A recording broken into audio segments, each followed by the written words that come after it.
आणि त्याच्या अनेक केसेस या महाराष्ट्रामध्ये आपल्याला पाहायला मिळालेल्या आहेत. माझ्या विभागाच्या मार्फत सुद्धा अशा ज्यांच्यावर अट्रॉसिटीच्या अंतर्गत अन्याय अत्याचार झाला, ज्यांनी गुन्हे नोंद केलेले आहेत, त्यांना जवळपास 54 कोटी रुपयाचा निधी आतापर्यंत आम्ही वितरित केलेला आहे. दुसरं महत्वाचं आहे की ज्या ठिकाणी असे खून झालेले आहेत त्या कुटुंबाला सहारा देण्यासाठी माझ्या विभागातर्फे 889 लोकांना हे सेवेमध्ये कायमस्वरूपी सामावून घेण्याचा आम्ही सरकार म्हणून आम्ही निर्णय घेतलाय. आणि येत्या 20 तारखेला महाडला 100 कुटुंबांना त्यांना आम्ही आता ते नोकरीमध्ये सामावून घेण्याचा ऑर्डर सुद्धा या 20 तारखेला त्यांना देणार आहोत. अॅट्रॉसिटी कायदा हा केंद्र शासनाचा कायदा आहे. याला आम्हाला रद्द करण्याचा अधिकार नाहीये, हे मुळात समजून घ्या.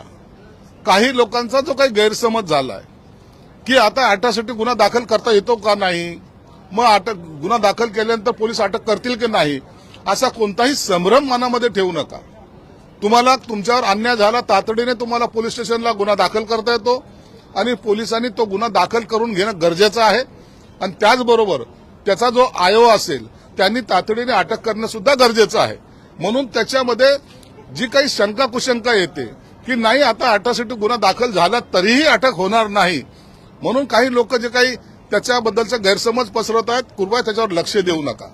अट्रॉसिटी ऍक्ट हा तयारच यासाठी झालेला आहे की जो गावखेड्यामध्ये दलित कुटुंबातला व्यक्ती राहतो, एक मोजके घरं असतात, परंतु त्याच्यावर काही गावातले गुंड प्रवृत्तीचे लोक जो अन्याय करतात त्याला न्याय देण्यासाठी हा कायदा तयार झालेला आहे. म्हणून या कायदा शासनाला, महाराष्ट्र शासनाला सुद्धा, आम्हाला मंत्री म्हणून सुद्धा आणि शासनाला सुद्धा रद्द करण्याचा कोणताही अधिकार नाहीये आणि आम्ही तो रद्द करण्याची कुठेही वाच्यता केलेली नाही. म्हणून हा गैरसमज आपण काढून टाका.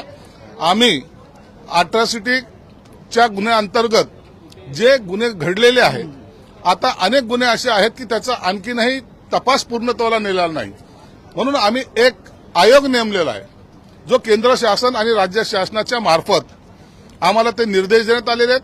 हा आयोग, त्याचा एक सदस्य, 2 सदस्य जे आहेत, जे एक आयपीएस अधिकारी असेल रिटायर, जे एक आयएस अधिकारी रिटायर असेल आणि एक अशासकीय असेल, त्याची जाहिरात सुद्धा काढली. हा आयोग हा ज्यांच्यावर हे अत्याचार झालेले आहेत त्यांना मदत करण्यासाठी, त्यांची सुनावणी घेण्यासाठी, त्यांच्यावर झालेल्या अन्यायाला वाचा फोडण्यासाठी किंवा त्यांना अत्याचाराचं निवारण करण्यासाठी हा आयोग त्या सर्व पीडितांना मदत करणार आहे. म्हणून या आयोगाला एक अधिकार हे प्राप्त झालेले आहेत, जस्टिस ज्याला म्हणतात ते द्यायचे अधिकार यांना प्राप्त झालेले आहेत. म्हणून आणखीन कसं त्यांना सहकार्य करता येईल अट्रॉसिटी पीडित व्यक्तींना, हा आमची त्याच्यामागची भूमिका आहे. म्हणून याबद्दलचा कोणताही गैरसमज पसरवण्याचं कोणतंही कारण नाहीये.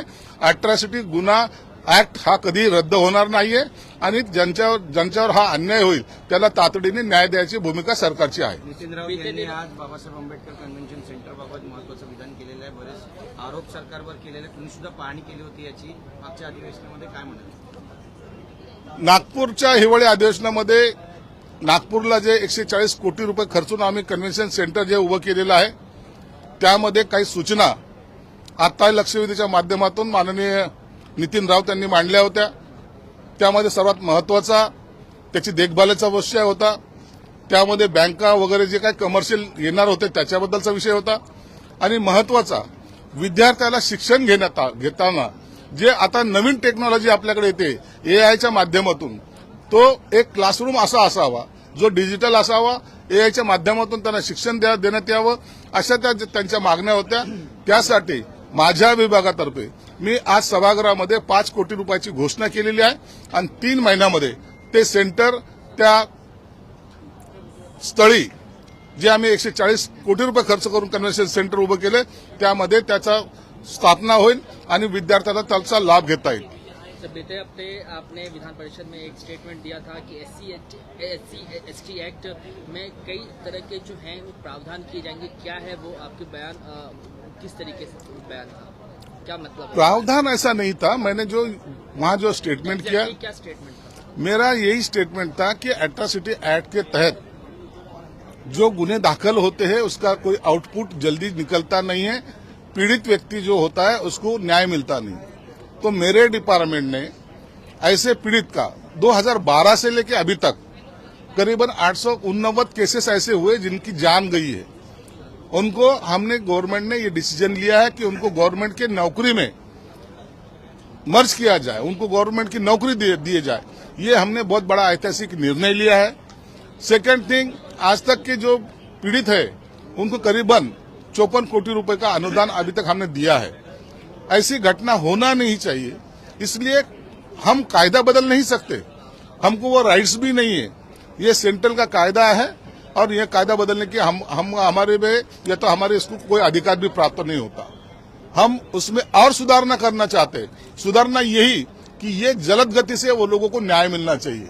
इसलिए हमने एक आयोग जो केंद्र शासन के माध्यम से ही महाराष्ट्र शासन को वो दिया गया है और उसकी अमलबजावनी करने का काम महाराष्ट्र शासन कर रही है। वो ये है कि अपन जाहिरात के माध्यम से एक अध्यक्ष, 2 सदस्य, जो एक आईपीएस अधिकारी रहेगा रिटायर, जो एक आईएएस अधिकारी रहेगा रिटायर और एक अशासकीय सदस्य, ये लोगों ने ये जो पीड़ित लोगों की जो कई केसेस पेंडिंग है वो तुरंत कैसे निकाला जाए, तुरंत कैसे उनको न्याय दिया जाए, इसलिए उनको सहकार्य करने के लिए और इनको पूरा अधिकार प्राप्त हो चुका है, कायदेशीर पूरा अधिकार इनको प्राप्त है। इसलिए वो आयोग अभी जल्द से जल्द हम तैयार कर रहे हैं और उसकी घोषणा भी जल्दी हो जाएगी। 24 घंटे के अंदर गिरफ्तारी वाली क्या बात सर आपने कही थी कि 24 घंटे नहीं, अब ये एक आधा एफआईआर दाखिल होता है तो थोड़ा बहुत समय जरूर लगता है, लेकिन पुलिसों के ऊपर ऐसा कोई बंधन नहीं है। वो आयोग तुरंत उनको अटक भी कर सकता है और वो केस चला सकता है। लोगों में जो धारणा आ गई कि हम एट्रोसिटी एक्ट को तो बदलने जा रहे हैं या तो उसमें कोई बदलाव ला रहे, ऐसा कोई बदलाव लाने का हमको कोई अधिकार प्राप्त नहीं है और हम वो बदलाव भी लाएंगे नहीं।